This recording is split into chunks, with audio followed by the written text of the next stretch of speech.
2 Corinthiens, chapitre 10. Moi, Paul, je vous prie par la douceur et la bonté de Christ, moi, humble d'apparence quand je suis au milieu de vous, et plein de hardiesse à votre égard quand je suis éloigné, je vous prie, lorsque je serai présent, de ne pas me forcer à recourir avec assurance à cette hardiesse dont je me propose d'user contre quelques-uns qui nous regardent comme marchant selon la chair.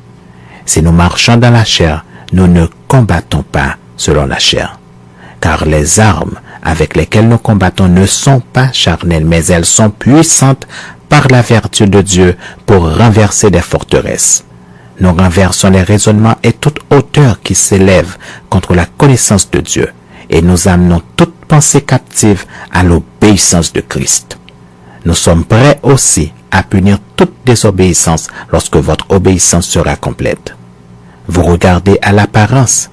Si quelqu'un se persuade qu'il est de Christ, qu'il se dise bien en lui-même que, comme il est de Christ, nous aussi, nous sommes de Christ.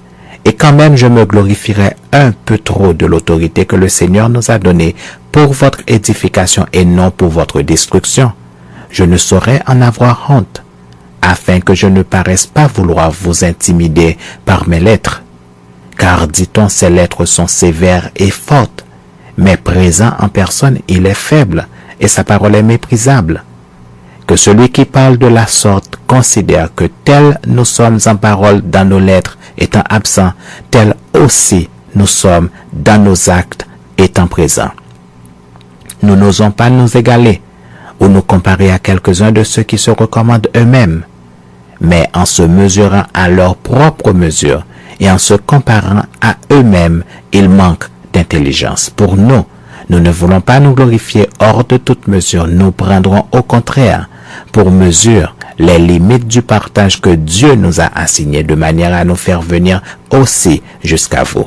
Nous ne dépassons point nos limites, comme si nous n'étions pas venus jusqu'à vous, car c'est bien jusqu'à vous que nous sommes arrivés avec l'évangile de Christ.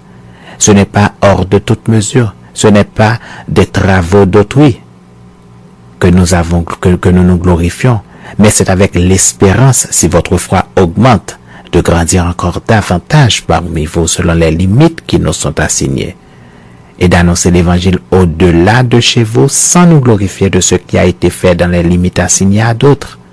Que celui qui se glorifie dans le Seigneur, car ce n'est pas celui qui se recommande lui-même qui est approuvé, c'est celui que le Seigneur recommande.